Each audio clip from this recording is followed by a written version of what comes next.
Kansara DTV news ગુજરાતીમાં આપનું સ્વાગત છે। નજર કરીએ આજના મુખ્ય સમાચારો। અંકલેશ્વર નજીક નેશનલ હાઈવે પર આવેલ ખરોડ ચોકડી પાસેનો એક ચોંકાવનારો વિડીયો સોશિયલ મીડિયામાં વાયરલ થયો છે।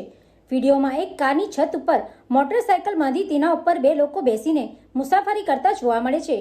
આ ઘટનાનો વિડીયો રસ્તા પરથી પસાર થતા લોકો દ્વારા કેમેરામાં કેદ કરવામાં આવ્યો હતો। વાયરલ વિડીયોને લઈને સ્થાનિકોમાં ભારે ચર્ચા જાગી છે અને પોલીસ તથા આરટીઓની કામગીરી સામે પ્રશ્નો ઉઠી રહ્યા છે। જાહેર માર્ગ પર આ પ્રકારની જોખમી હરકત ટ્રાફિક નિયમોના ભંગ સમાન માનવામાં આવે છે।